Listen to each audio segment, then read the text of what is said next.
In this video, I'm going to show you guys how to fill out this form I-131 for all you DACA applicants who are wanting to fill out the I-131 travel application, but really maybe have some questions. I'm going to go over the form with you guys, but remember, you always have to consult with an attorney to make sure that you are doing it right and make sure that you meet the requirements before doing so. And also, you got to make sure that once you go outside the U.S., if they give you this travel permit and you re-enter, we want to make sure that you come back safely. That's why it's important that you go over your entire status and your background with an attorney to make sure you do not have any issues coming back. So let's go over the form I-131.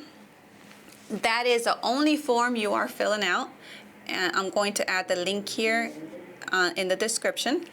So here is the form I-131. It's pretty simple to complete. And evidence that you need to submit is pretty much showing immigration the reason why you need to go outside of the U.S. for either an emergency or to see a loved one you haven't seen for a long time, or see someone who is sick, like a family member or friend, preferably family member. Or also you want to go visit someone's cemetery who was a family member. So these are factors that I've used before and they have worked. So I'm going to show you how we fill out the form I-131. So first of all, in part one is pretty much your biographic information. You fill that out. And you can also fill out this form by using a black pen. You do not have to type in the information. And this form has to be mailed out to immigration. It cannot be filed online yet. All right, so page 2. On page 2, and this goes for everybody who has DACA and are filling out the advanced parole. On page 2, you have to check the box where it says, I am applying for advanced parole document, which is 1D. That's what you have to put there. The rest of the information you're going to skip. Do not fill anything out there. You're going to go to part 3. So once you check 1D, immediately go to part 3, number 1. So date of intended departure, I would put something, I would say about 5 months after you're going to file this application. So if you're filing it for the month of January, I would file it, I would ask that your intended departure date be sometime in June of this year. And the length of the trip, I usually add 14 days, but you can do 30 days if you want.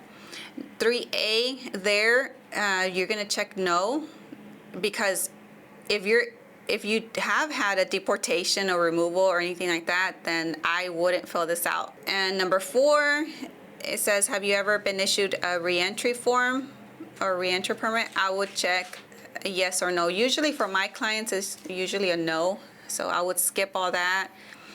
I would go to part 3, number 5. I would check that first box that you want your travel document to be mailed to the U.S. address that you put on part 1. After you put 5, number 5, the first check, you're going to skip the rest of it. The rest of it really doesn't apply for you, because this I-131, not only do people with DACA fill this out, but other people, you have refugees, or you have people who are filing for re-entry, which is totally different from advanced parole. That's why on a lot of these spaces, you're going to leave them blank because of that.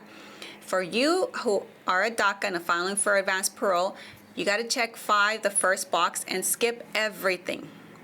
Now for 1A, part 4, there I would put, please see attached affidavit or attached letter. Part 5, you are going to leave that entirely blank, because that's for a re-entry permit. A re-entry permit is for residents, permanent residents, who need to travel abroad for longer than 6 months. Then you file for re-entry. So that doesn't apply to you guys. Next, you still skip all that. You go to part 7, and here I would check 1 trip. That's me personally. We only do 1 trip. And everything else you are going to skip. So you part 7, you're only filling out number 1. Everything else you skip. And last, you just go to page 5, the last page, and you sign, date, and phone number. And that's it. That's how easy this form I-131 is to complete. All you need to do is attach your evidence, the reason why you're leaving, and prove the relationship, like add birth certificates to show the relationship, and 2 passport photos, and the immigration fee, which is $575. You got to do 1 check. It's a personal check or a money order or cashier's check of $575.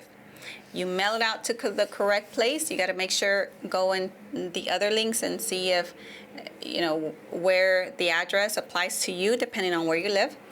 And that's all. Thank you guys for watching this video. If you liked it, please share it for others to know.